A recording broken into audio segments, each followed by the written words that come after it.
കണ്ണൂരുകാരനാണല്ലോ. നമസ്കാരം കോംറേഡ്സ് എന്ന് പറഞ്ഞാൽ എന്തെല്ലാന്നൊക്കെ ചോദിച്ചു തുടങ്ങിയ സത്യം പറഞ്ഞാൽ ഇങ്ങോട്ട് വരുമ്പോൾ ഷർട്ട് പാൻ്റ് കിട്ടണമെന്ന് തന്നെയാണ് കരുതിയത്. പക്ഷെ അലക്കി കിട്ടിയില്ല. ഈ വൈരുദ്ധ്യാത്മക ഭൗതികവാദം കണ്ണൂര് എന്ന് കേൾക്കുമ്പോൾ ആൾക്കാർക്ക് ഇത്തരത്തിലൊരു തെറ്റിദ്ധാരണ ഭയങ്കര തീക്ഷ്ണതയാണ്. പശുവും പോത്തും തമ്മിലുള്ള വ്യത്യാസം അറിയാത്തൊരു പ്രശ്നം ഉണ്ടെന്ന് തോന്നിയിട്ടുണ്ടോ? പശു അമ്മയാണെങ്കിൽ അച്ഛനാണോ? ഗംഭീരമായ പാരഡി ഗാനങ്ങൾ ഞങ്ങളും കാത്തിക്കാണ്. തിരിച്ചടിക്കാനല്ലേ നല്ല പാരഡി ഗാനങ്ങൾ ഉണ്ടാവും. 38 ടേക്ക് എങ്ങാനും എടുത്തിട്ടാണ് ഒരു വീഡിയോ റെഡി ആയിട്ട് വന്നത്. ശിവപ്രസാദിനോട് ചോദിച്ചപ്പം സഞ്ജീവിന്റെ ഐഡിയ എന്നാ പറഞ്ഞേ. ശരിക്കും ആരുടെ ഐഡിയ ആയിരുന്നു? അങ്ങനെയാണോ പറഞ്ഞത്? ട്രംപ്, ലോകത്തെമ്മാടി, നജാഫ്. ചിരിച്ചു തീർന്നിട്ട് ഞാൻ പറയാന്ന്. ഞാൻ അതിന് ഉത്തരം പറയാതിരിക്കുന്നതാണ് നല്ലത്. സ്നേഹലാണെങ്കിലും കൂടി എന്നോട് ഇടപെടുന്ന ആളാണ് ശിവപ്രസാദ്. തിരിച്ചും ആ നിലയിൽ തന്നെയാണ് ഒരു സഹോദരനത്തിൽ. സെനറ്റിലും സിൻഡിക്കേറ്റിലും സീറ്റ് കിട്ടിയപ്പോൾ വായു മൂടി നിന്നു KSU MSF. സമരങ്ങളൊക്കെ ഇവർക്ക് പേടിയാണ്. ഏതൊരു വിദ്യാർത്ഥിയും അഭിമാനത്തോടു കൂടി ഹൃദയത്തിൽ ചേർത്ത് പിടിക്കുന്ന ആളാണ് ശിവൻകുട്ടി. RSSന്റെ ഇന്ത്യൻ മാപ്പിൽ പല രാജ്യങ്ങളുണ്ട്. നമുക്ക് പുറത്ത് കാണിക്കാൻ കഴിയില്ല, അടിയിട്ടു. ഇത്രത്തോളം ദുരന്തം വിതറുന്ന ഒരു മുതലാളിത്തമാണ് ലോകത്തുള്ളത്. ഇതിനൊരു ഓൾട്ടർനേറ്റീവ് ഉണ്ടാവണം. ആ ഓൾട്ടർനേറ്റീവ് എന്ന് പറയുന്നത് ഞങ്ങൾ പ്രഖ്യാപിക്കുന്നു സോഷ്യലിസമാണ്.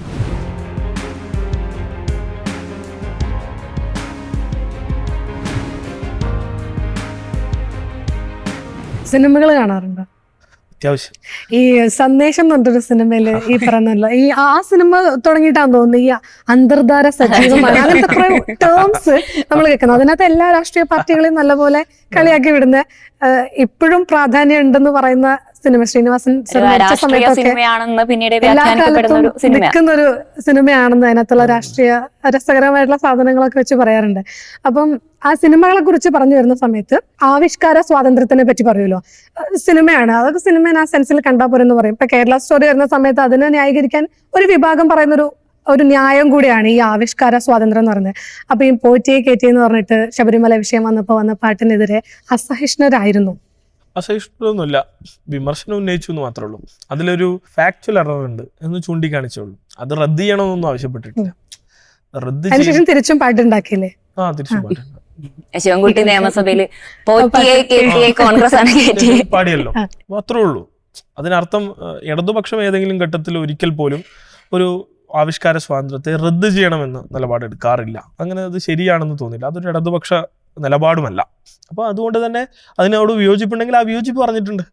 അതിനൊരു അസഹിഷ്ണുതയൊന്നും ഇല്ലാന്നേ, ഒരു അസഹിഷ്ണുതയും ഇല്ല. നിങ്ങൾ അങ്ങനെ തിരിച്ചെന്തെങ്കിലും പാട്ടൊക്കെ പാരഡി ഒക്കെ ഉദ്ദേശിക്കുന്നുണ്ടോ? ഇപ്പൊ ഇലക്ഷനൊക്കെ ആണല്ലോ. ഇപ്പൊ ഇലക്ഷനിൽ മെയിൻലി BJPയും കോൺഗ്രസും ഈ പാരഡി ഗാനം തന്നെയാണ്. ഇപ്പൊ തദ്ദേശ തെരഞ്ഞെടുപ്പിൽ അതാണ് യൂസ് ചെയ്തത്. അത് തന്നെയായിരിക്കും അസംബ്ലി ഇലക്ഷനിലേക്ക് വരാൻ പോകുമ്പോഴും ഉപയോഗിക്കുക. അപ്പൊ അതിനെ പ്രതിരോധിക്കാൻ SFIയുടെ ഭാഗത്തുനിന്നോ അല്ലെങ്കിൽ CPMന്റെ ഭാഗത്തുനിന്നോ വല്ല പാരഡി ഗാനങ്ങളൊക്കെ വരും. ഗംഭീരമായ പാരഡി ഗാനങ്ങൾ ഞങ്ങളും കാത്തിക്കാണ്. തിരിച്ചടിക്കാനല്ലേ നല്ല പാരഡി ഗാനങ്ങൾ ഉണ്ടാകുമെന്ന് തന്നെയാണ്. തെരഞ്ഞെടുപ്പിന്റെ ഒക്കെ ഒരു ഭാഗമാണ്. നമ്മുടെ കേരളത്തിലെ ഒരു തെരഞ്ഞെടുപ്പിന്റെ ഒരു പ്രധാനപ്പെട്ട ഒരു ഭാഗമാണ് പാരഡി ഗാനങ്ങൾ. എന്തായാലും വരും തന്നെ. ഇപ്പൊ ഈ റീൽസുകളുടെ ഒക്കെ കാലമാണല്ലോ. ഇപ്പൊ ജെൻസി കുട്ടികളൊക്കെ പറയുന്നത് എന്താ വെച്ച് കഴിഞ്ഞാല് ഒരു 10 മിനിറ്റ് ഒക്കെ സ്ക്രോൾ ചെയ്തിട്ട് അതിനപ്പുറം നമുക്ക് വീഡിയോ ഇപ്പൊ നമ്മളൊക്കെ ആണെങ്കിൽ പോലും കുറച്ചു നേരമേ നമുക്ക് ആ സ്ക്രീൻ ടൈം നമുക്ക് അങ്ങനെ നോക്കിയിരിക്കാൻ തോന്നുന്നു. അത് കഴിഞ്ഞ് നമ്മൾ സ്കിപ്പ് ചെയ്ത് പോകുന്ന ഒരു കാലമാണ്. അപ്പോഴാണ് SFI പോലെയുള്ള സംഘടനകൾക്ക് നെടുനീളം പ്രസംഗങ്ങളുമായിട്ടൊക്കെ രംഗത്തെത്തുന്നത്. ഇപ്പൊ അത് ഈ കുട്ടികൾക്കിടയിൽ വർക്കൗട്ട് ആവുന്നില്ല എന്ന് തോന്നുന്നുണ്ടോ? അതിന് നിങ്ങൾ എന്തെങ്കിലും ഒരു പുതിയ മാർഗം എന്നുള്ള നിലയ്ക്ക് എന്തെങ്കിലും കണ്ടുവെച്ചു? ഓരോ കാലത്തെയും വിദ്യാർത്ഥികളുടെ അഭിരുചിക്കനുസരിച്ച് അവർക്കിടയിൽ നിന്ന് രൂപപ്പെട്ടു വരുന്നതാണ് SFIയുടെ നേതൃത്വം. സ്വാഭാവികമായിട്ടും അത് മനസ്സിലാക്കിക്കൊണ്ട് തന്നെയായിരിക്കും എല്ലാവരും സംസാരിക്കുക, എല്ലാവരും പ്രസംഗിക്കുക. ഇപ്പം ഞങ്ങൾ കഴിഞ്ഞ തവണ ഡൽഹിയിലൊരു ക്യാമ്പ് അറ്റൻഡ് ചെയ്യുമ്പോൾ ആ ക്യാമ്പിൽ ഞങ്ങൾക്ക് മനസ്സിലാക്കാൻ പറ്റിയൊരു കാര്യം, രാവിലെ 10 മണി തൊട്ട് വൈകിട്ട് രാത്രി 10 മണി വരെയൊക്കെ ക്ലാസ് നീളുന്ന ക്ലാസ് ഉണ്ടായിരുന്നു ഒരു കാലഘട്ടത്തിൽ. അങ്ങനെയുള്ള ഒരു ക്ലാസ്സിന് ഇന്നിപ്പോൾ അറ്റൻഡ് ചെയ്യുന്നതിനെ കുറിച്ച് നിങ്ങൾക്ക് ഓർക്കാൻ കഴിയുമോ എന്ന് നമ്മളെ ക്ലാസ് എടുത്തൊരു അധ്യാപകൻ ചോദിച്ചിരുന്നു. ശരിയാണ്. അപ്പോൾ അതിനനുസരിച്ച് മാറ്റം ഉണ്ടായിട്ടുണ്ട്. ആളുകളുടെ അറ്റൻഷൻ സീക്കിങ്ങും അതിൻ്റെ ഒരു ലെവലൊക്കെ മാറിയിട്ടുണ്ട്. അതിനർത്ഥം അവരുടെ നിലവാരം കുറഞ്ഞു അതിൻ്റെ ഏതെങ്കിലും അനുസരിച്ച് മാറി. കാരണം വെച്ചാൽ വിവരത്തിൻ്റെ വിസ്ഫോടനമാണ്. അത്രയും അറിവുകൾ പെട്ടെന്ന് തന്നെ നേടിയെടുക്കാൻ കഴിയും. പണ്ട് നമ്മളൊരു പുസ്തകം മൊത്തം വായിക്കണം, പക്ഷെ ഇന്ന് അതിൻ്റെ ആവശ്യമില്ല, വിരൽത്തുമ്പിലാണ്. അപ്പോൾ അതിനനുസരിച്ച് ആളുകൾക്ക് ഇൻഫർമേഷൻ കൊടുക്കാനുള്ളത്. അതുകൊണ്ട് വളരെ ക്രിസ്പായി ഷോർട്ടായി ടു ദ പോയിന്റിലേക്ക് കാര്യം പറഞ്ഞാൽ തീരാവുന്നതേ ഉള്ളൂ, അത് പറഞ്ഞാൽ മതി. നിങ്ങൾ അതുപോലെ ഈ അതെ ഡൽഹിയിലെ റീല് ആ ഒരു ഡാൻസ് റീല് വളരെയധികം വൈറലായിരുന്നു. SFI നേതാക്കള് അപ്ഡേറ്റഡ് ആണല്ലേ? അന്നത്തെ ആ റീലിനെ കുറിച്ച് ശിവപ്രസാദിനോട് ചോദിച്ചപ്പം സഞ്ജീവിന്റെ ഐഡിയ എന്നാ പറഞ്ഞേ. അങ്ങനെയാണോ പറഞ്ഞത്? ശരിക്കും ആരുടെ ഐഡിയ ആയിരുന്നു? അല്ലാതെ ഞങ്ങൾ ആലോചിച്ചപ്പോൾ ഞങ്ങൾ യഥാർത്ഥത്തിൽ ട്രെയിനിൽ യാത്ര ചെയ്യുമ്പോൾ ഞങ്ങളെല്ലാവരും കേന്ദ്ര കമ്മിറ്റി അംഗങ്ങളെല്ലാവരും കൂടി ഒരു ക്യാമ്പിന് പോയതാണ് ഡൽഹിയിൽ. അപ്പോൾ ക്യാമ്പിന് പോകുമ്പോൾ ഞങ്ങൾ ട്രെയിനിൽ യാത്ര ചെയ്യുമ്പോൾ എല്ലാത്തിനും ഇടയിൽ ഉണ്ടായൊരു ഒരുപാട് വീഡിയോസ് ഉണ്ട്. അപ്പോൾ 38 ടേക്ക് എങ്ങാനും എടുത്തിട്ടാണ് വലിയ പ്രാക്ടീസ് ഉണ്ടായിരുന്നു. അല്ല അത് അത്രയും തെറ്റിച്ചു അല്ല. അപ്പോൾ അങ്ങനെ വന്നതാണ്. സ്വാഭാവികമായിട്ടും നല്ല ഞങ്ങൾ കുഹാസ് ജനറൽ ഇലക്ഷൻ ജയിച്ചു. എല്ലാവരും കൂടി ഒരുമിച്ച് ആ വിജയം ആഘോഷിച്ചു. അത് എല്ലാവരോടും പങ്കിട്ടു. ഈ ഒരു ടിക്ടോക്കിന്റെ ഒക്കെ ഒരു സമയത്ത് എന്തായിരുന്നു ഏജ് ഗ്രൂപ്പ്? ആ സമയത്ത് ടിക്ടോക്സ് ഒക്കെ ചെയ്തിട്ടുണ്ടോ? ഇല്ല ഞാൻ അന്നേ സീരിയസ് ആയിരുന്നു. ചെയ്തിട്ടേ ഇല്ല. സത്യം പറഞ്ഞാൽ ശിവപ്രസാദിന്റെ ഒക്കെ കൂടെ കൂടിയപ്പോഴാണ് ഒന്നും കൂടി. ശിവപ്രസാദ് നേരെ തിരിച്ചാ പറയുന്നത്. സഞ്ജീവ് ഒന്നുകൂടി നമ്മള് ആ കാര്യങ്ങളൊക്കെ ചെയ്യുന്നത്. അങ്ങനെ ആദ്യമായിട്ടാണ് റീൽ ചെയ്യുന്നത്. റീലൊന്നും ചെയ്തിട്ടില്ല. അത് ശീലാക്കാം, നല്ല രസമുണ്ടായിരുന്നു. യുവാക്കളിലേക്ക് കടന്നു ചെല്ലാൻ റീൽസ് ഒക്കെ ചിലപ്പോൾ ഭയങ്കരമായിട്ട് ഹെൽപ്ഫുൾ ആയിരിക്കും. അല്ലാതെ തന്നെ ആളുകളോട് കണക്ട് ചെയ്യാൻ വളരെ പറ്റാറുണ്ട്. കാരണം എന്ന് വെച്ചാൽ അവരുടെ വിഷയങ്ങൾ, അവരുടെ അഭിരുചികൾ മനസ്സിലാക്കി ഇടപെട്ട് കഴിഞ്ഞാൽ നമ്മുടെ രാഷ്ട്രീയം കൃത്യമായി അവരോട് കമ്മ്യൂണിക്കേറ്റ് ചെയ്യുക എന്നുള്ളത്. പിന്നെ SFIയുടെ രാഷ്ട്രീയം എളുപ്പത്തിൽ കമ്മ്യൂണിക്കേറ്റ് ചെയ്യാൻ കഴിയുന്ന ഒന്നാണ് എന്നാണ് ഞാൻ എപ്പോഴും മനസ്സിലാക്കിയിട്ടുള്ളത്. പ്രത്യേകിച്ച് നമ്മുടെ ഏജ് ഗ്രൂപ്പിൽ പെടുന്ന ആളുകളോടൊക്കെ, കുട്ടികളോടൊക്കെ. കാരണം എളുപ്പത്തിൽ അവർ മനസ്സിലാക്കുന്ന ഒരു കാര്യം, നമുക്ക് പെട്ടെന്ന് അവരെ മനസ്സിലാക്കി കൊടുക്കാൻ പറ്റുന്നൊരു കാര്യം, നമ്മളെല്ലാവരും ഒന്നാണ്, എല്ലാ മനുഷ്യരും മനുഷ്യന്മാരാണ്, ഇത് മാത്രം പറഞ്ഞു കൊടുത്താൽ മതി. കഴിഞ്ഞ അഖിലേന്ത്യാ സമ്മേളനത്തിലാണ് നിതീഷ് ഏട്ടനും അനുശ്രീ, ആർഷോ, അഫ്സൽ തുടങ്ങിയ ഒരു നീണ്ട നിര നേതാക്കന്മാര് സംഘടനാ പ്രവർത്തനത്തിൽ നിന്നും മാറുന്നത്. അപ്പൊ ആ സമയത്ത് വീഡിയോകളൊക്കെ ഭയങ്കര വൈകാരികമായിട്ടുള്ള വീഡിയോസ് ആയിരുന്നു. അവർ ഇത്ര നാളുള്ള സംഘടനയിലുള്ള ബന്ധങ്ങളെക്കുറിച്ചും കോമ്രേഡ്ഷിപ്പിനെ കുറിച്ചൊക്കെ പറഞ്ഞത് ഇപ്പോഴും ഭയങ്കര വൈറലായി നിൽക്കുന്നുണ്ട്. ആ സമയത്താണ് സഞ്ജീവും ശിവപ്രസാദും തമ്മിലുള്ള ഒരു കോമ്പിനേഷനും നന്നായിട്ട് സർക്കുലേറ്റ് ചെയ്യുന്നത്. നിങ്ങൾ തമ്മിലുള്ള ഒരു കോമ്രേഡ്ഷിപ്പ് എങ്ങനെയാണ്? ഞങ്ങൾ തമ്മിൽ പിന്നെ അങ്ങനെ അത് വ്യക്തിപരമായ ഒന്നും സമ്മാനിക്കുന്നത്, ഞങ്ങളുടെ സംഘടന ഞങ്ങൾക്ക് സമ്മാനിച്ചിട്ടുള്ളതാണ്. ഞങ്ങളെല്ലാവരും, ഞാനും ശിവപ്രസാദും എന്ന് മാത്രമല്ല, ഞങ്ങളെല്ലാവരും വളരെ അടുത്ത ബന്ധം പുലർത്തുന്നവരാണ്. ഞങ്ങൾ സഹോദരന്മാരെ പോലെ തന്നെയാണ്. ശിവനോട് ഞാൻ സംസാരിച്ചുകൊണ്ടാണ് ഇവിടെ ഇങ്ങോട്ടേക്ക് വന്നത്. അതുകൊണ്ട് ഞങ്ങളെല്ലാം ഡിസ്കസ് ചെയ്യാറുണ്ട്, എല്ലാം സംസാരിച്ച് എല്ലാ കാര്യങ്ങളും തീരുമാനിക്കുകയും എന്ന് വെച്ചാൽ ഞങ്ങൾ ഈ മൂവ്മെൻറ്റിനെ മുന്നോട്ട് കൊണ്ടുപോകാൻ ഇപ്പോൾ ഉത്തരവാദിത്തപ്പെട്ട ആളുകളാണ്. ഒരു കയ്യിലെ ഇരുഭാഗങ്ങൾ പോലെ പ്രവർത്തിക്കാൻ ബാധ്യസ്ഥപ്പെട്ടവരാണ്. ഞങ്ങളതിനെ മുന്നോട്ട് കൊണ്ടുപോവുകയാണ്. അത് വളരെ സന്തോഷത്തോടു കൂടി, വളരെ എനിക്ക് സ്നേഹത്തോടുകൂടി, സ്നേഹലാളനകളോടുകൂടി എന്നോട് ഇടപെടുന്ന ആളാണ് ശിവപ്രസാദ്. തിരിച്ചും ആ നിലയിൽ തന്നെയാണ്, എൻ്റെ ഒരു സഹോദരനെ പോലെ തന്നെയാണ്. ഇപ്പോൾ യെച്ചൂരി പറഞ്ഞ പോലെ വൺസ് SFI ഓൾവേസ് SFI, ആ ടാഗ് ലൈനോട് ഇപ്പം വിശ്വാസമുണ്ടോ? ഒരു കാര്യം, ഞങ്ങളുടെ SFI എന്ന് പറയുന്നത് ഞങ്ങളിപ്പോഴും ഞങ്ങളുടെ ഉള്ളിൽ പ്രോസസ്സ് ചെയ്യുന്ന ഒരു കാര്യം, ഈ സംഘടനാ പ്രവർത്തനം SFI കാലഘട്ടം കഴിയുമ്പോൾ ഞങ്ങൾക്കുണ്ടാവുന്ന ആ ഒരു ബുദ്ധിമുട്ട് എത്രത്തോളമായിരിക്കും എന്നുള്ളതാണ്. കാരണം വെച്ചാൽ അത് ഒരു പക്ഷേ ആർക്കും പറഞ്ഞാൽ മനസ്സിലാവണമെന്നില്ല. ചിലപ്പോൾ SFIയിൽ പ്രവർത്തിച്ച ഒരാൾക്ക് അത് കുറച്ചും കൂടി കണക്ട് ചെയ്യാൻ കഴിയുമെന്ന് എനിക്ക് തോന്നുന്നു. കാരണം ഇത് അത്തരത്തിലൊരു പ്രസ്ഥാനമാണ്. കാരണം ഇത് നിങ്ങളുടെ ജീവിതമാണ്. ഇപ്പോൾ എന്നോട് ചോദിച്ചാൽ എൻ്റെ ഒരു കോളേജ് കാലത്തിന് ശേഷം ഞാൻ ജീവിക്കുന്നത് SFI ആണ്, എന്നെ തീരുമാനിക്കുന്നത് SFI ആണ്, എൻ്റെ ദിനചര്യ, എൻ്റെ കാര്യങ്ങളൊക്കെ തീരുമാനിക്കുന്നത് SFI ആണ്. എൻ്റെ ജീവിതത്തിൻ്റെ ആ ഒരു ഭാഗമാണ് SFI. അപ്പോൾ അത് പറഞ്ഞതുപോലെ എപ്പോഴും അതങ്ങനെ തന്നെയായിരിക്കും. അതാണ് ഞങ്ങളെ എല്ലാം ഞങ്ങളാക്കിയത്. അപ്പം അത് എനിക്ക് തോന്നുന്നു മറ്റൊരു പ്രസ്ഥാനത്തിന് അവകാശപ്പെടാൻ കഴിയില്ല. കാരണം അങ്ങനെ ഒരു രീതി ഞങ്ങൾ കണ്ടിട്ടില്ല, കാണാത്തത് കൊണ്ടാണ്. അങ്ങനെയൊന്നുണ്ട് അവർക്കിടയിൽ നിന്ന് പോലും തോന്നിയിട്ടില്ല. പക്ഷേ ഞങ്ങളിപ്പോൾ ആർഷോ ആണെക്കോട്ടെ, അനുശ്രീ ആവട്ടെ, ഈ പറഞ്ഞ നിതീഷ് നാരായണനാവട്ടെ, VP സാനു ആവട്ടെ, ശിവനാവട്ടെ, അഫ്സൽക്കെ ആവട്ടെ, ആരോ ആവട്ടെ, ഇവരെല്ലാവരും ഞങ്ങൾക്ക് ഓരോ നഗരത്തിൽ പോയി ഇറങ്ങുമ്പോൾ, ഇപ്പോൾ കൊച്ചിയിൽ വന്നിറങ്ങിയാൽ ഞങ്ങൾ ആദ്യം വിളിക്കുന്ന SFIക്കാരുണ്ട്. അതിപ്പോൾ SFI കഴിഞ്ഞാലും ഇപ്പോൾ തൃശ്ശൂരാൽ, തിരുവനന്തപുരത്താണെങ്കിൽ അങ്ങനെ എല്ലാവിടെയും ഞങ്ങളുടെ സഹോദരങ്ങളും ഞങ്ങളുടെ കോമ്രേഡ്സും ഉണ്ട്. ആണ് ഞങ്ങളുടെ ധൈര്യവും. ഏത് രാത്രിയിലും ഏത് പകലിലും എവിടെയും പോയി ഇറങ്ങാം എന്നുള്ളതിൻ്റെ ആത്മവിശ്വാസം. 1 രൂപ കയ്യിലില്ലെങ്കിലും അവിടുന്ന് ഒരു ചായയും ഒരു ഭക്ഷണവും കിട്ടാൻ ഈ കേരളത്തിൽ, ഇന്ത്യയിൽ പലയിടത്തും. കാരണം വെച്ചാൽ ഞങ്ങൾ തമിഴ്നാട്ടിൽ പോയാലും ആന്ധ്രയിൽ പോയാലും എവിടെയും അവരുടെ കയ്യിലില്ലെങ്കിലും അവർ ഞങ്ങൾക്ക് വാങ്ങിത്തരും എന്നുള്ളതാണ്. അതാണ് ഞങ്ങളുടെ സംഘടനയുടെ കോമ്രേഡ്ഷിപ്പ്. മറ്റൊരു പൊളിറ്റിക്കൽ സംഘടനയിൽ സൗഹൃദം വെച്ച് പുലർത്തുന്ന ആരെങ്കിലും ഉണ്ടോ സഞ്ജീവിന്? ഇല്ല, ഞാൻ കടന്നു വരുന്ന നാടിൻ്റെ പ്രത്യേകതയാണോ എന്ന് എനിക്കറിയില്ല. അങ്ങനൊരു സൗഹൃദം ഇല്ല. കണ്ടാൽ സംസാരിക്കും. പിന്നെ എന്തെങ്കിലും ക്യാമ്പസുകളിൽ എന്തെങ്കിലുമൊക്കെ പ്രശ്നമുണ്ട്, അപ്പോൾ ജില്ലാ ലെവലിലൊക്കെ പ്രവർത്തിക്കുമ്പോൾ അല്ലെങ്കിൽ സംസ്ഥാന തലത്തിൽ പ്രവർത്തിക്കുമ്പോൾ എന്തെങ്കിലും പ്രശ്നങ്ങളുണ്ടായാൽ ആ പ്രശ്നങ്ങളെ പറയാൻ വേണ്ടി എന്തെങ്കിലും ആവശ്യം വിളിക്കുക എന്നല്ലാതെ മറ്റൊന്നിനും അങ്ങനെ ഒരു സൗഹൃദം എന്ന നിലയിലേക്കൊന്നും ഇല്ല എന്നുള്ളതാണ്. ഞങ്ങളുടെയൊക്കെ നാട്ടിൽ 25 മനുഷ്യരെയാണ് RSS കോൺഗ്രസ് ഒക്കെ കൊലപ്പെടുത്തിയിട്ടുള്ളത്. എൻ്റെ നാട്ടിൽ പ്രത്യേകിച്ച് 20 പേരെ കൊലപ്പെടുത്തിയത് RSS ആണ്. 1998, 99, 2000 ഡിസംബർ 3, 4, 5 അങ്ങനെ ഓരോ ദിവസത്തിൻ്റെ കണക്ക് വെച്ച് ആളുകളെ കൊലപ്പെടുത്തി ഉള്ള നാടാണ്. അപ്പോൾ RSSൻ്റെ പരീക്ഷണം നടത്തിയിട്ടുള്ള ഒരു നാട്ടിൽ നിന്നാണ് ഞാൻ കടന്നു വരുന്നത്. അപ്പോൾ അതുകൊണ്ട് തന്നെ ഏത് നിമിഷവും കൊല്ലപ്പെട്ടേക്കാം എന്ന നിലയിൽ പ്രവർത്തിക്കുന്ന ഒരേ കാര്യം മനുഷ്യരുണ്ട് ചുറ്റും. അവരെപ്പോഴും വളരെ സന്തോഷത്തോടും സ്നേഹത്തോടും. അപ്പോൾ ബാക്കി എല്ലാവരും എങ്ങനെയാണ് ഇവരെ ആക്രമിക്കാനോ കൊലപ്പെടുത്താനോ അങ്ങനെയൊക്കെയുള്ള ഒരു ഇടപെടൽ നടത്തുന്ന ഇടമായിരുന്നു ഒരു കാലഘട്ടം വരും. അതിനെ പ്രതിരോധിച്ച് വളർന്നു വന്നിട്ടുള്ള ഒരു നാട്ടിൽ കൂടിയാണ് വന്നിട്ടുള്ളത്. അതുകൊണ്ട് തന്നെ അത്തരത്തിലുള്ളൊരു വലിയ ബന്ധം ഇവരുമായിട്ടൊന്നുമില്ല എന്നുള്ളതാണ്. ഇപ്പൊ കണ്ണൂരുകാരനാണല്ലോ, പാമ്പിനെയും ഒരു കണ്ണൂരുകാരിയാണ്. അപ്പൊ എൻ്റെ കൂടെ ഞാൻ PG പഠിക്കുന്ന സമയത്ത് ഒരു കണ്ണൂരുകാരി ചുക്ലിക്കാരിയാണ്. അപ്പൊ അതെ, മേഘ്ന. അപ്പൊ ആളോട് ഇതുപോലെ ചോദിച്ചോ, കണ്ണൂര് ബോംബൊക്കെ ഉണ്ടാക്കാറുണ്ടോ അല്ലേ, ബോംബുള്ള നാട്ടിൽ നിന്നല്ലേ, നിങ്ങളുടെ വീട്ടിലുണ്ടാക്കാറുണ്ടോ എന്ന് ചോദിക്കുമ്പോൾ ഷൗട്ട് ചെയ്ത് തിരിച്ച് വലിയ ദേഷ്യപ്പെട്ട് സംസാരിച്ചു. അതെന്തിനാ അങ്ങനെ ജനറലൈസ് ചെയ്യുന്നത്, എന്തിനാ അങ്ങനെ പറയുന്ന രീതിയിൽ അവൾ സംസാരിച്ചു. എന്തുകൊണ്ടാ കണ്ണൂര് എന്ന് കേൾക്കുമ്പോൾ ആൾക്കാർക്ക് ഇത്തരത്തിലൊരു തെറ്റിദ്ധാരണ ഉണ്ടാവാൻ കാരണം? കണ്ണൂർ വരാത്തോണ്ടാണ്. ഇപ്പൊ ജെയിംസ് മില്ലിന്റെ കാര്യം പറഞ്ഞ പോലെയാണ്, കണ്ണൂർ വരാതെ കണ്ണൂരിനെ കുറിച്ച് സിനിമ എടുത്താലും പുസ്തകം എഴുതിയാലും അല്ലെങ്കിൽ അതിനെക്കുറിച്ച് സംസാരിച്ചാലും ആളുകൾക്ക് ഉണ്ടാകുന്ന പ്രശ്നം ഇതാണ്. കണ്ണൂർ എന്ന് ഞാൻ മനസ്സിലാക്കിയിട്ടുള്ളത്, ഞാൻ വരുന്ന ജില്ലയായതുകൊണ്ട് തന്നെ എനിക്ക് പറയുന്നതിൽ പരിമിതിയുണ്ട്. അത് മറന്നുകൊണ്ടല്ല, ഭയങ്കര നോക്കി പറയാമെന്ന് കരുതും. പക്ഷെ അല്ല, കണ്ണൂർ വളരെ സ്നേഹമുള്ള മനുഷ്യരാണ്. അവർക്ക് ഇഷ്ടമുള്ളത് എന്തിനും അവർ ജീവൻ കൊടുക്കുന്നുള്ളതാണ്. ആത്മാർത്ഥതയോടുകൂടി ഒന്നിനോട് to the end, unto death എന്ന് പറയുന്നത് പോലെ അതിനോട് കൂടക്കും. അതാണ് അവരുടെ ആത്മാർത്ഥത, കമ്മിറ്റ്മെന്റ്. പൊതുവെ പ്രസംഗങ്ങളൊക്കെ പറയുന്ന സമയത്ത് എല്ലാവർക്കും, എല്ലാ രാഷ്ട്രീയ പാർട്ടിയിലെ നേതാക്കളും ഏകദേശം ഒരേ മോഡ് പിടിച്ചിട്ടായിരിക്കും സംസാരിക്കുക. അങ്ങനെ ഒരു ഭയങ്കര ഫ്ലെക്സിബിൾ ആയിട്ടൊന്നും ആയിരിക്കും അവരുടെ ഭാഷ പോകുന്നുണ്ടാവുക. അപ്പൊ കണ്ണൂരിൽ നിന്നായത് തന്നെ ഇപ്പം നമസ്കാരം കോംറേഡ്സ് എന്ന് പറഞ്ഞാൽ എന്തെല്ലാന്നൊക്കെ ചോദിച്ചു തുടങ്ങിയാൽ കുറച്ചും കൂടി ആൾക്കാർക്ക് കണക്ട് ആവില്ലേ? അത് ആളുകൾക്ക് മനസ്സിലാവും എന്നുള്ളതാണ്. അല്ല, കണ്ണൂര് സംസാരിക്കുമ്പോൾ മനസ്സിലാവല്ലോ.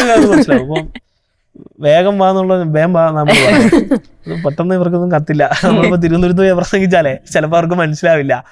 അപ്പൊ അതൊക്കെ ഒരു പ്രശ്നമാണ്.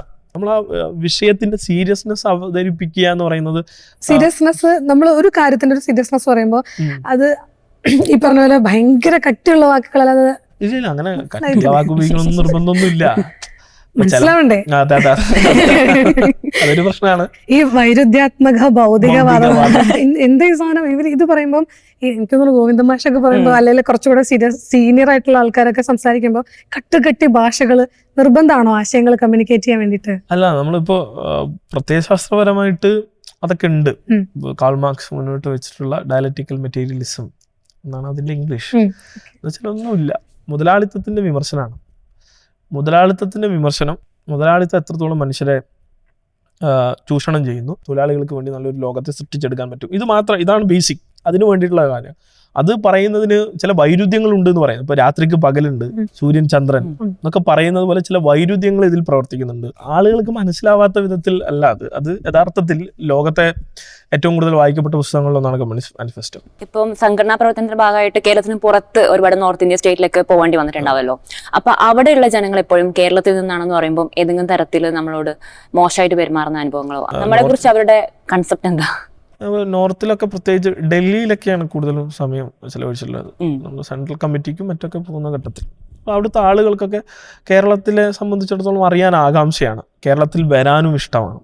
ഒരുപാട് ആളുകൾക്ക് കേരളത്തിലേക്ക് വരണമെന്നും കേരളം എങ്ങനെയാണ് എന്തൊക്കെയാണ് എന്ന് മനസ്സിലാക്കാനൊക്കെ ഭയങ്കരമായ താല്പര്യമാണ്. ഇപ്പോൾ SFIയുടെ അഖിലേന്ത്യാ സമ്മേളനം ഇപ്പോൾ അടുത്ത് കഴിഞ്ഞപ്പോൾ, ജൂണിലാണ് കഴിഞ്ഞത്, കോഴിക്കോട് വെച്ചായിരുന്നു.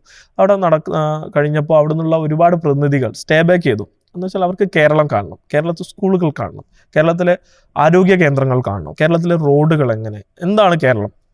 എന്താണ് കേരളം ഇന്ത്യയിൽ നിന്ന് വ്യത്യസ്തമായി നിൽക്കുന്നത്. അപ്പോൾ അവർ കാണുകയാണ്. ഇപ്പോൾ കോഴിക്കോടുള്ള നിങ്ങൾ ISRO സെറ്റ് ചെയ്ത ഒരു ലബോറട്ടറി ഉള്ളൊരു സ്കൂൾ കേരളത്തിലുണ്ട്. അത് കോഴിക്കോടുള്ള നമ്മുടെ സർക്കാർ സ്കൂളാണ്, കാരപ്പറമ്പിൽ സ്കൂള് സിനിമയ്ക്ക് സെറ്റായി മാറുകയാണ്, സിനിമ സെറ്റായി മാറുന്ന സ്കൂളുകൾ. അപ്പം എത്രത്തോളം വികസിച്ച, എത്രത്തോളം ആളുകളെ ഉൾക്കൊള്ളുന്ന, ഇപ്പോൾ ഞാൻ മനസ്സിലാക്കുന്നിടത്തോളം 5.5 ലക്ഷം വിദ്യാർത്ഥികൾ പൊതുവിദ്യാഭ്യാസത്തിലേക്ക് കടന്നു വന്നിട്ടുള്ള ഈ LDF കാലത്ത് ആ നിലയിലേക്ക് നമ്മുടെ നാട് മാറി. അത് ആ നാട് മാറിയതിനെ സംബന്ധിച്ച് ലോകത്തെ എല്ലാവരും ശ്രദ്ധിക്കുകയാണ്. ഇപ്പം ഞാനിപ്പോൾ അടുത്ത് ശ്രദ്ധിക്കുമ്പോൾ ഏറ്റവും കൂടുതൽ കേരളത്തെക്കുറിച്ച് വ്ലോഗ് ചെയ്യുന്നത് കേരളം സന്ദർശിച്ചുകൊണ്ടുള്ള നോർത്ത് ഇന്ത്യയിൽ ഉള്ള ആളുകളാണ്. നമ്മൾ കാണുന്നത് എന്താ, ആളുകളുടെ ജീവിതത്തിൽ വന്ന മാറ്റമാണ്. ഏതൊരു സാധാരണക്കാരനും ഏതൊരു സമ്പന്നനും, ഇപ്പോൾ ലോകത്തെ ഏറ്റവും കൂടുതൽ ഇൻകം ഉണ്ടാവുന്ന ഒരു പേഴ്സൺ പെർ ക്യാപിറ്റ ഇൻകത്തിൽ ഏറ്റവും കൂടുതൽ ഉയർന്നു നിൽക്കുന്നത് അമേരിക്കയാണ്. ആ ഇൻകത്തേക്കാൾ കുറവാണ് കേരളത്തിലെ ശരാശരി മലയാളിക്ക്. പക്ഷേ അവരുടെ ജീവിത സാഹചര്യത്തെക്കാൾ മെച്ചപ്പെട്ടതാണ് കേരളത്തിലെ മനുഷ്യരുടെ സാഹചര്യം. അത് ആരോഗ്യം, വിദ്യാഭ്യാസം, അടിസ്ഥാന സൗകര്യങ്ങൾ, അങ്ങനെ എല്ലാം എടുത്തു നോക്കുമ്പോൾ എത്രയോ മെച്ചപ്പെട്ടതാണ്. അപ്പോൾ ആ നിലയിലാണ് കേരളം. അപ്പോൾ അതുകൊണ്ട് തന്നെ ഉത്തരേന്ത്യയിൽപ്പെട്ട സംസ്ഥാനങ്ങളിൽപ്പെട്ട മനുഷ്യരും സംഘപരിവാറിന്റെ വിഷം തീണ്ടിയിട്ടില്ലാത്ത മനുഷ്യരൊക്കെയും കേരളത്തെ അഭിമാനത്തോടു കൂടി കാണുന്നു എന്നാണ് ഞാൻ മനസ്സിലാക്കുന്നത്. നമ്മളിപ്പം നരേന്ദ്രമോദി സർക്കാരിന്റെ പല കാര്യങ്ങളും കാണുന്നുണ്ട്. ഇപ്പം കേന്ദ്ര ബജറ്റിൽ ഉൾപ്പെടെ വിദ്യാഭ്യാസത്തിന് വേണ്ടി കാര്യമായിട്ടൊന്നും തന്നിട്ടില്ല. നോർത്ത് ഇന്ത്യൻ പ്രത്യേകിച്ച് അവർ BJP ഭരിക്കുന്ന സംസ്ഥാനങ്ങൾക്കാണ് കൂടുതൽ കാര്യങ്ങളും കൊടുത്തിട്ടുള്ളത്. കേരളത്തിലേക്ക് പ്രത്യേകിച്ച് ഒന്നും തന്നിട്ടില്ല.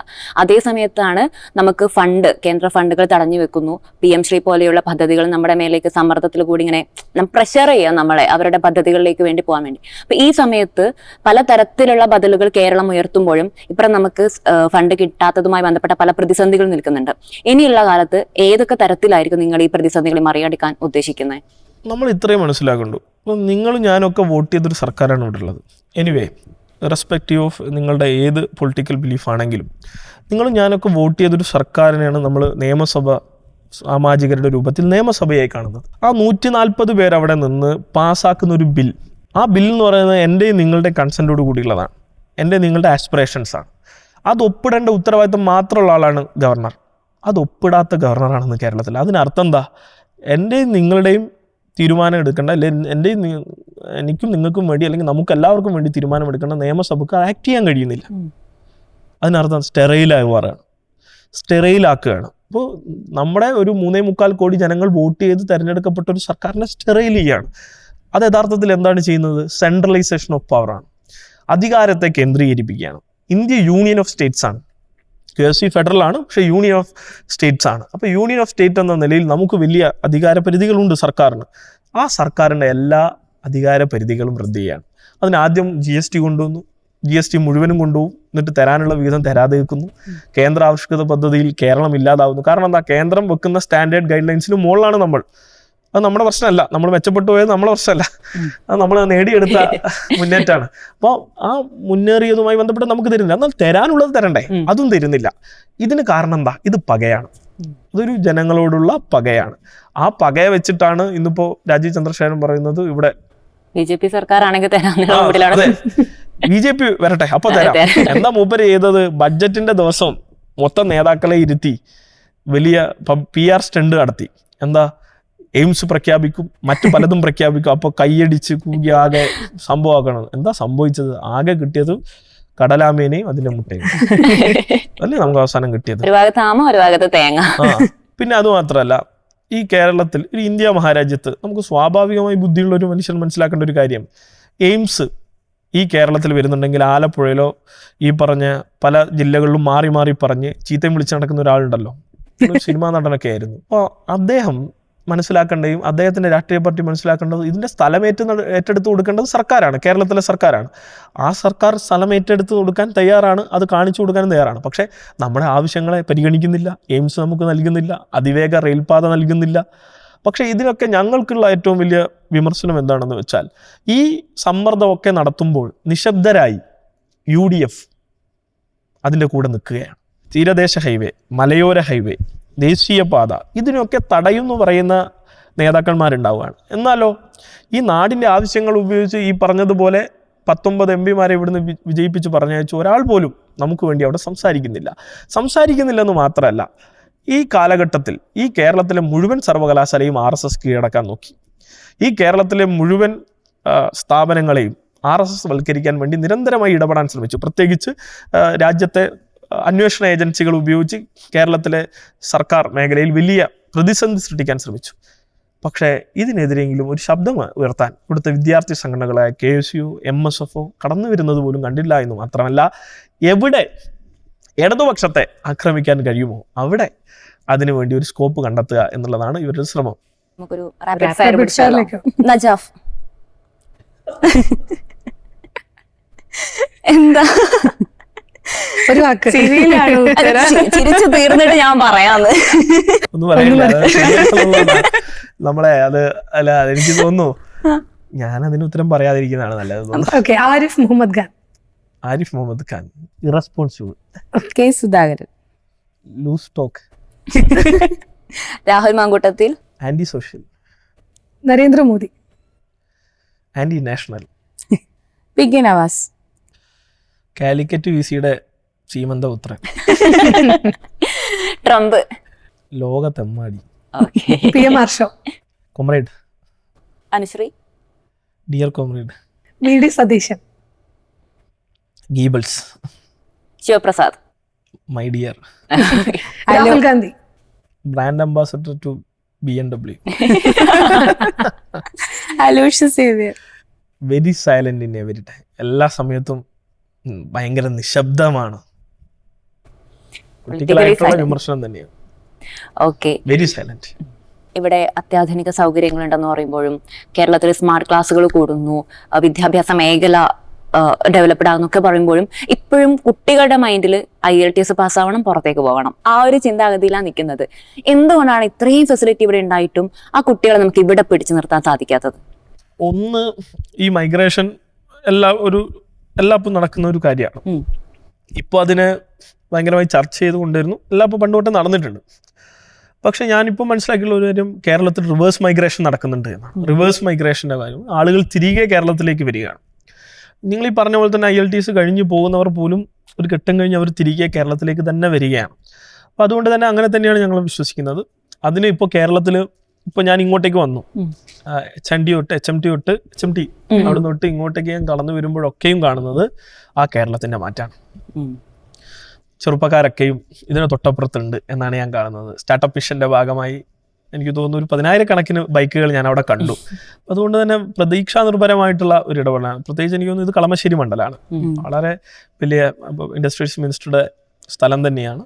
അപ്പം അതുകൊണ്ട് തന്നെ ഞാൻ ആ റിവേഴ്സ് മൈഗ്രേഷൻ്റെ കണക്കുകൾ വന്നുകൊണ്ടിരിക്കുകയാണ്. അത് കൂടും എന്ന് തന്നെയാണ് വിശ്വസിക്കുന്നത്. പക്ഷേ മൈഗ്രേഷൻ ഒരു ലോക ഫിനോമിനാണ്, ഒരു ഗ്ലോബൽ ഫിനോമിനയാണ്. എല്ലായിടവും നടക്കുന്ന ഫിനോമിനാണ്, എല്ലായിടവും നടക്കുന്ന കാര്യമാണ്. അതുകൊണ്ട് അത് ആ നിലയിൽ കാണുന്നു. പക്ഷേ അപ്പോഴും ഈ കേരളത്തിൽ അവർ നിൽക്കാനുള്ള എല്ലാവിധ സാഹചര്യവും ഒരുങ്ങുന്നുണ്ട് എന്നുള്ളത് തന്നെയാണ് ഞാൻ മനസ്സിലാക്കിയിട്ടുള്ളത്. നിങ്ങൾ ആരെയും മൈഗ്രേറ്റ് ചെയ്യാൻ ഉദ്ദേശിക്കുന്നില്ലല്ലോ, അപ്പോൾ സ്വാഭാവികമായിട്ടും കേരളത്തിലെ ഗവർണർമാരുടെ കാര്യം എടുത്തു കഴിഞ്ഞാൽ ഈ തൊട്ട് മുന്നേ ഉള്ള ഇപ്പോൾ ആരിഫ് മുഹമ്മദ് ഖാനും അതിനുശേഷം ഇപ്പോൾ തുടർന്ന് വന്ന ആർലേക്കറും തമ്മിൽ SFI നിരന്തരം ഏറ്റുമുട്ടുന്ന വാർത്തകളാണ് നമ്മൾ കണ്ടുകൊണ്ടിരിക്കുന്നത്. എന്തുകൊണ്ടാണ് ഇത്തരത്തിൽ നിങ്ങൾക്ക് ഗവർണർമാരുമായിട്ട് കിടപിടിക്കേണ്ടി വരുന്നത്? ഒരു പ്രശ്നം നിലനിൽക്കുന്നത്, ഗവർണർ എന്ന് പറയുന്നത് ഈ സ്റ്റേറ്റിൻ്റെ കോൺസ്റ്റിറ്റ്യൂഷണൽ ഹെഡായി വന്ന് നിൽക്കുന്ന ആളാണ്. സ്വാഭാവികമായും ഗവൺമെൻറ്റിൻ്റെ ഉപദേശ നിർദ്ദേശങ്ങൾക്കനുസൃതമായി പ്രവർത്തിക്കേണ്ട ആളാണ് ഗവർണർ. ഇതാണ് നമ്മുടെ ഭരണഘടന നമ്മളോട് പറയുന്നത്. അത് തന്നെയാണ് അദ്ദേഹം ചെയ്യേണ്ടത്. ഇതിന് വിഘാതമായി പ്രവർത്തിച്ച ആളുകളാണ് ഇവർ രണ്ടുപേരും സർവകലാശാലകളെ ഇവരുടെ രാഷ്ട്രീയ വിളനിലങ്ങളാക്കാൻ ശ്രമിച്ചു. എന്ന് വെച്ചാൽ ഇവരുടെ ഇച്ഛക്കനുസരിച്ച് സെനറ്റിലേക്കും സിൻഡിക്കേറ്റിലും RSSൻ്റെയും അതുവഴി നിശബ്ദരാക്കാൻ വേണ്ടി കോൺഗ്രസിനും കുറച്ച് പേരെ കൊടുത്ത് ഒരു രാഷ്ട്രീയപരമായി സർവകലാശാലകളെ കീഴടക്കാൻ ശ്രമിച്ചു. സ്ഥിരം VC-മാരുണ്ടായിരുന്ന കേരളത്തിലെ സർവകലാശാലകളിൽ, VC-മാരും PVC-മാരും ഒക്കെ ഉണ്ടായിരുന്ന സർവകലാശാലകളിൽ ഇവരെ പൂർണ്ണമായും ഒഴിവാക്കി യോഗ്യത എളുപ്പം ഗോപിനാഥ് രവീന്ദ്രൻ കണ്ണൂർ VC, പ്രൊഫസർ ജയരാജ്, പുറമെ രാജൻ ഗുരുക്കൾ, സുപ്രധാനമായിട്ടുള്ള എല്ലാ സർവകലാശാലകളിലും ഉയർന്ന നിലവാരം പുലർത്തിയ VC-മാരായിരുന്നു ഉണ്ടായിരുന്നത്. അതോടൊപ്പം തന്നെ കേരളയിൽ ഉൾപ്പെടെ മഹാദേവൻ പിള്ള സാർ ഉൾപ്പെടെയുള്ള എല്ലാവരും അവരുടെ അക്കാഡമിക്സിൽ, അവരുടെ ഇടപെടലുകളിൽ ആർക്കും ഒരു ആക്ഷേപവുമില്ല. പക്ഷെ ഇവരാരെയും അപ്പോയിന്റ് ചെയ്ത് വെച്ചിരിക്കുന്നത്? അപ്പോയിന്റ് ചെയ്തവരൊക്കെയും സംഘപരിവാർ താല്പര്യം. എന്താ അജണ്ട? ഒറ്റ കാര്യമുള്ളൂ, അവർ RSS ആയിരിക്കണം എന്ന ഒറ്റ കാര്യം. അതെന്തിനാണ്? RSSൻ്റെ തീരുമാനങ്ങൾ RSSൻ്റെ രീതിയിൽ നടപ്പിലാക്കാൻ സർവകലാശാലകളിൽ പറ്റണം. ഇതിൻ്റെ രീതി എന്ന് പറയുന്നത് ഇത് കേവലം യാദൃശ്ചിക സംഭവിക്കുന്നതല്ല. ക്യാച്ച് ദം യങ് എന്നുള്ളതാണ് ഫാസിസത്തിൻ്റെ മന്ത്രം. ഒരാളെ ഫാസിസത്തിന് ലഭിക്കണമെങ്കിൽ അല്ലെങ്കിൽ വർഗീയതക്ക് കിട്ടണമെങ്കിൽ അവരുടെ തലച്ചോറിൽ ചെറുപ്പത്തിൽ ഈ വർഗീയതയുടെ, വിദ്വേഷത്തിൻ്റെ, വെറുപ്പിൻ്റെ വിത്തുകൾ പാകണം. അത് പാകാൻ കഴിയുന്നത് ഒന്ന് സ്കൂളിലാണ്, മറ്റൊന്ന് സർവകലാശാലകളിലാണ്. സ്കൂളുകളിൽ ഇപ്പോൾ NCERT പാഠപുസ്തകങ്ങളുടെ സിലബസിൽ വരുത്തിയ മാറ്റം, ഇന്ത്യ ചരിത്രത്തിൽ നിന്നും മുഗൾ ചരിത്രം എടുത്ത് മാറ്റി. എന്താ അർത്ഥം? ഇന്ത്യൻ ചരിത്രത്തെ രണ്ടാക്കി മാറ്റാനാണ്. ഹിന്ദു ചരിത്രമെന്നും ഇസ്ലാം ചരിത്രമെന്നും പഠിപ്പിക്കാനാണ് RSS ശ്രമം. അങ്ങനെ ആക്കി തീർക്കണമെങ്കിൽ സ്വാഭാവികമായിട്ടും മുഗൾ ചരിത്രത്തിന് ഇന്ത്യയിലുള്ള മതനിരപേക്ഷ കാഴ്ചപ്പാടിനെ തള്ളണം. അപ്പം മതനിരപേക്ഷവാദികളായിട്ടുള്ള മുഗൾ ഭരണാധികാരികളെ ഇന്ത്യൻ ചരിത്രത്തിൽ നിന്ന് എടുത്തു മാറ്റുന്നു. അതെന്തിനാണ്? അതും ഈ പറഞ്ഞതുപോലെ ഇന്ത്യൻ ചരിത്രം പൂർണ്ണമായും ഇന്ന രീതിയിൽ ഒരു ഹിന്ദുത്വ കാഴ്ചപ്പാടോടുകൂടി, അത് ഹിന്ദു എന്ന് കരുതരുത്, ഹിന്ദുത്വ കാഴ്ചപ്പാടോടുകൂടി അല്ലെങ്കിൽ RSSൻ്റെ കാഴ്ചപ്പാടോടുകൂടി നടക്കണം എന്നുള്ള നിലയിലാണ്. അപ്പോൾ അതിൻ്റെ ഒരു തുടർച്ചയാണ് സർവകലാശാലകളിലേക്ക് എക്സ്റ്റെൻഡ് ചെയ്യുന്നത്. ഇപ്പോൾ ഈ സിലബസ് പഠിച്ചു വരുന്ന ആളും പിന്നെ സർവകലാശാലയിൽ എത്തുമ്പോൾ അവിടെ എന്തുണ്ടാവരുത്? മതനിരപേക്ഷ ബോഡികൾ ഉണ്ടാവരുത്, അല്ലെങ്കിൽ അതിനനുസരിച്ച് പ്രവർത്തിക്കുന്ന ആളുകൾ ഉണ്ടാവരുത്. അങ്ങനെ പ്രവർത്തിക്കുന്ന ആളുകൾ ഇല്ലാതാവണമെങ്കിൽ സ്വാഭാവികമായിട്ടും അവിടെ എത്തുന്നവരെല്ലാം, ആ കരിക്കുലം സൃഷ്ടിക്കുന്നവർ, അതിൻ്റെ തീരുമാനമെടുക്കുന്ന VC, പ്രധാനപ്പെട്ട ബോഡികൾ എല്ലാം സംഘപരിവാറിന്റെ കീഴിലാവണം. ഇതാണ് ലാർജർ പ്രൊജക്റ്റാണ്. ഈ ലാർജർ പ്രൊജക്റ്റിനെ കേരളത്തിൽ നടപ്പിലാക്കാൻ, കേരളത്തിൽ എന്തായാലും അധികാരം കിട്ടില്ല എന്ന് അവർക്ക് മനസ്സിലായി, നടപ്പിലാക്കാനുള്ള വഴിയാണ് ഗവർണർ. ഈ പ്രൊജക്റ്റ് നടത്തുന്നതിനൊപ്പം തന്നെ സർവകലാശാലകളിൽ RSS അടയാളം. ഇപ്പോൾ ഭാരതാംബ, RSSൻ്റെ കൊടി എന്ത് ചെയ്യുക? ഇപ്പോൾ RSSൻ്റെ ഭാരതത്തെക്കുറിച്ചുള്ള കൺസെപ്റ്റ് നിങ്ങൾ നോക്കിയാൽ മനസ്സിലാകും, അത് ഇന്ത്യ വിരുദ്ധമാണ്. കാരണം എന്ന് വെച്ചാൽ അതിൽ പല രാജ്യങ്ങളുമുണ്ട്. RSSൻ്റെ ഇന്ത്യൻ മാപ്പിൽ പല രാജ്യങ്ങളുമുണ്ട്. നമുക്ക് പുറത്ത് കാണിക്കാൻ കഴിയില്ല, അടിയിട്ടു. അപ്പോൾ അങ്ങനെയുള്ള ഭാരതവർഷമെന്നും ആർഷഭാരത സംസ്കാരം എന്നൊക്കെ പറഞ്ഞ് അവർ നടപ്പിലാക്കാൻ ശ്രമിക്കുന്നത് അവരുടെ പ്രൊജക്റ്റാണ്. അത് ഇന്ത്യയിലെ സാധാരണക്കാരനായ ഹിന്ദുവായിട്ടോ അവരുടെ വിശ്വാസങ്ങളുമായിട്ടോ യാതൊരു ബന്ധവുമില്ല. അപ്പം അത് നമ്മൾ മനസ്സിലാക്കണം. അപ്പം അതിൻ്റെ ഭാഗമായിട്ട് ആ പ്രൊജക്റ്റ് നടപ്പിലാക്കുന്ന രണ്ടുപേരാണ് ഇവർ രണ്ടുപേരും. ഇവരെ രണ്ടുപേരും SFI നേരിട്ടു. എന്താ ബാക്കി ആരും നേരിടാഞ്ഞ്?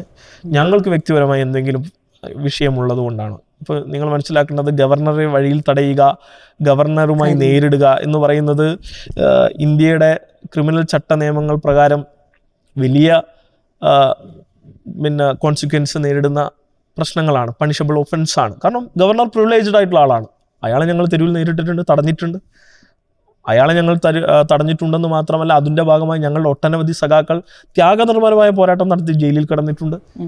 അതെന്തിനാണ്? അവർക്ക് എന്തെങ്കിലും ആവശ്യത്തിനാണോ?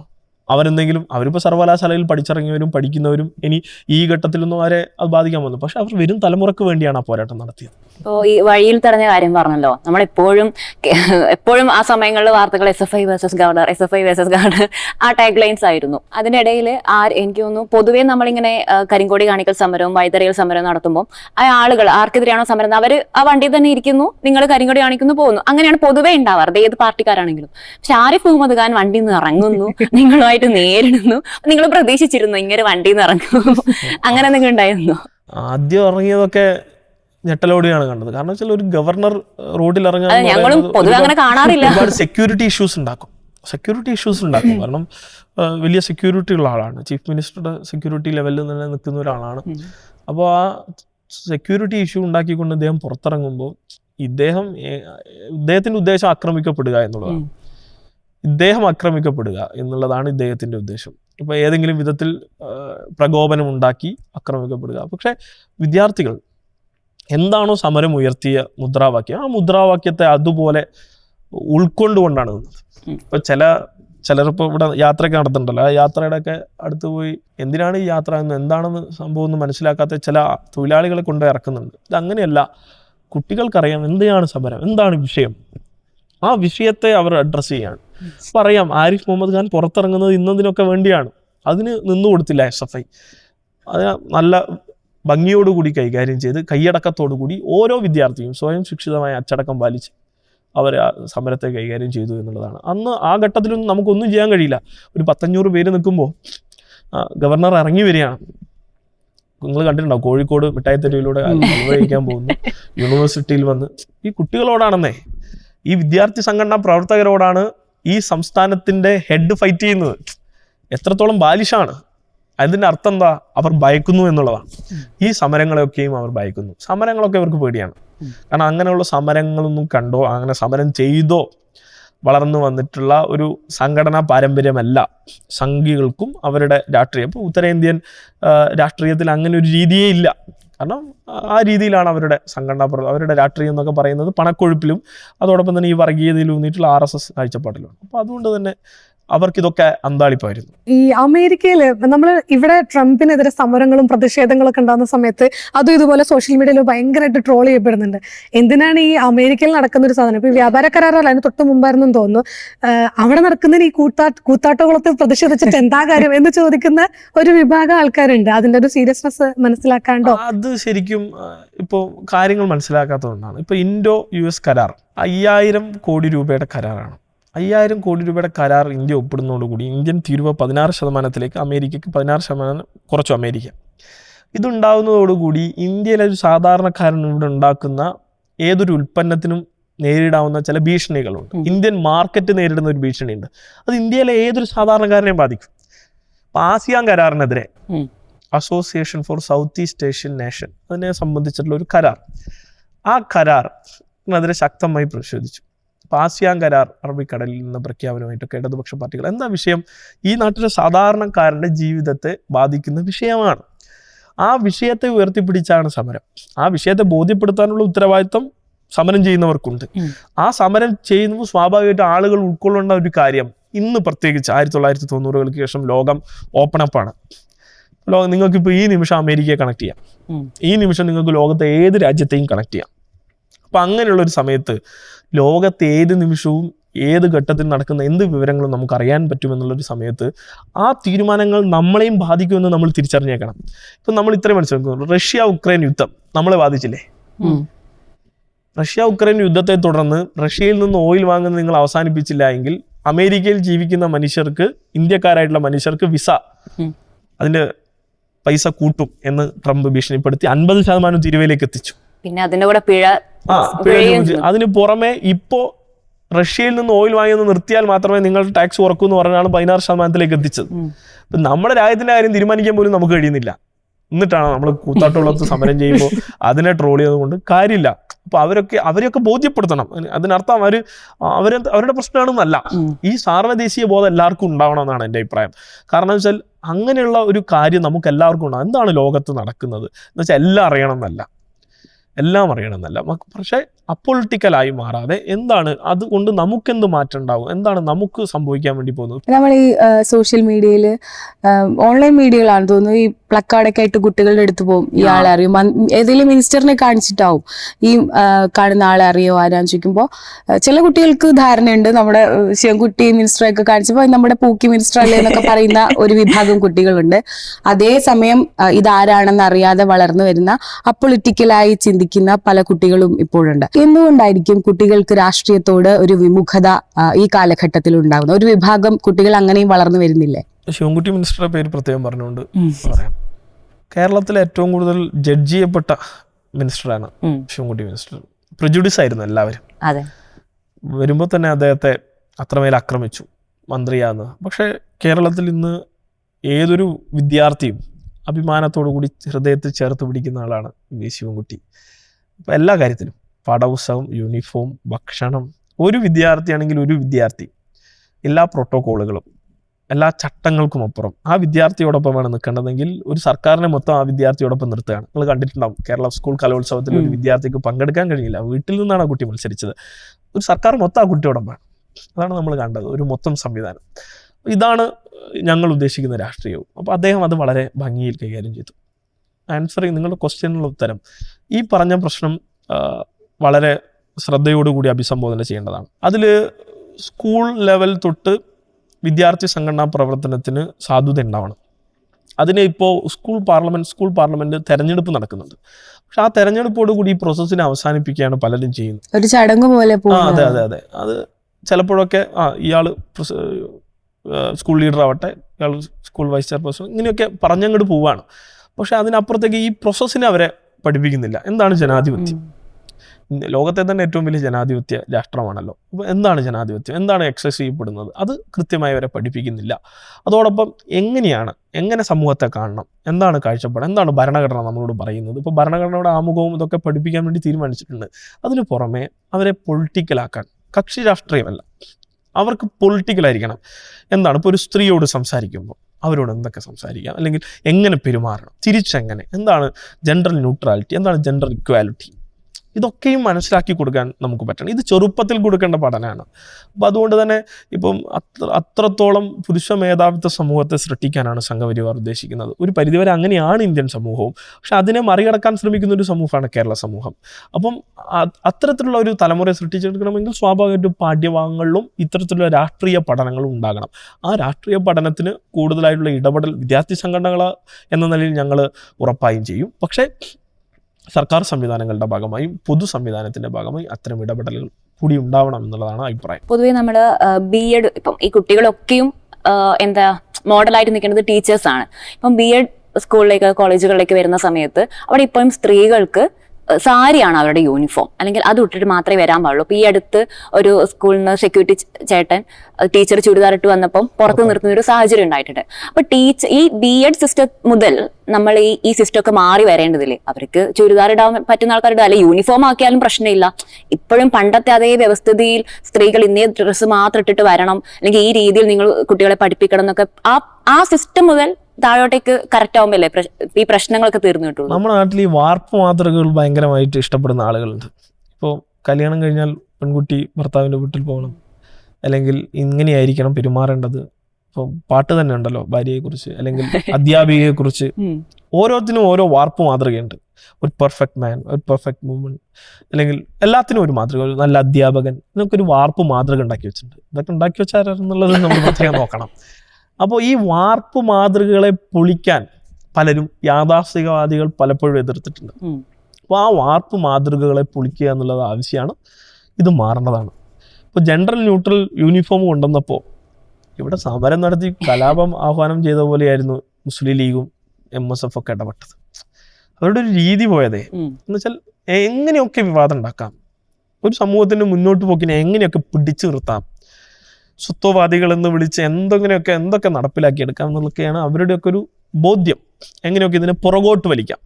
അപ്പോൾ ഇതിനെ മുന്നോട്ട് കൊണ്ടുപോകാനുള്ള എന്ത് സ്റ്റെപ്പ് എടുത്താലും ആ സ്റ്റെപ്പിൽ എന്തെങ്കിലും പ്രശ്നമുണ്ടോ എന്ന് നോക്കി അതിലാരെങ്കിലും കുറച്ച് വൈകാരികത ഉണ്ടാക്കിയെടുത്ത് അതിനെന്തെങ്കിലും അത് മതസ്പർദ്ധയോ ജാതീയ സ്പർദ്ധയോ ഉണ്ടാക്കാൻ പറ്റുമോ എന്നൊക്കെയാണ് ഇവരുടെ ഒരു ഇപ്പോഴുള്ള ഇത്തരം പാർട്ടികളുടെ പ്രധാന ഹോബി, അല്ലെങ്കിൽ ഇടപെടൽ ശൈലി മാത്രമല്ല എല്ലാ തരത്തിലും. അപ്പോൾ അതുകൊണ്ട് തന്നെ ഈ കാര്യങ്ങളൊക്കെ വളരെ പ്രോഗ്രസീവായി കാണുന്ന ഒരു സർക്കാരാണ്. എൻ്റെ അഭിപ്രായത്തിൽ B.Edന് സ്വാഭാവികമായിട്ടും സാരി എന്നല്ല, അതിൽ മാറ്റം ഉണ്ടാവണം. ഈ പറഞ്ഞ യൂണിഫോം ഉൾപ്പെടെ എല്ലാ കാര്യത്തിലും ഒരു ജെൻഡർ ന്യൂട്രാലിറ്റിയും അതിനനുസരിച്ചുള്ള ഇക്വാലിറ്റിയും ഒക്കെ മാറി വരണം എന്ന് തന്നെയാണ് ഞങ്ങളുടെ അഭിപ്രായം. ഈ ഡ്രസ് കോഡിന്റെ കാര്യം പറഞ്ഞപ്പം ഇത് ഇപ്പം എഡ്യൂക്കേഷനിൽ മാത്രമല്ല, ടീച്ചേഴ്സിന്റെ കാര്യത്തിൽ മാത്രമല്ല, രാഷ്ട്രീയ പ്രവർത്തകർക്കും ഈ ഒരു ഡ്രസ് കോഡ് ഉണ്ടല്ലോ. അതായത് ഒരു റിട്ടേൺ ഡ്രസ് കോഡല്ല, പക്ഷെ രാഷ്ട്രീയ പ്രവർത്തകരായിട്ടുള്ള ആൾക്കാർ മുണ്ട്, ഷർട്ട്, മറ്റേ ലേഡീസ് ആണെങ്കിൽ സാരി, ചുരിദാർ. ഇത് കഴിഞ്ഞിട്ട് ഇപ്പം നമ്മുടെ ഏജ് ഗ്രൂപ്പിലുള്ള ആരും അങ്ങനെ സാധാരണ ആൾക്കാർ ജീൻസും പാൻറ്റും ഷർട്ടും ടീഷർട്ടും ഒക്കെ ഇട്ട് നടക്കുമ്പോൾ ഇപ്പം സഞ്ജീവ് തന്നെ വന്നിരിക്കുന്നത് ഷർട്ട്, മുണ്ട്. സത്യം പറഞ്ഞാൽ ഇങ്ങോട്ട് വരുമ്പോ ഒരു പാൻറ്റും ഷർട്ടും പാൻറ്റൊക്കെ ഇടണമെന്ന് തന്നെയാണ് കരുതിയത്. പക്ഷെ അലക്കി കിട്ടിയില്ല.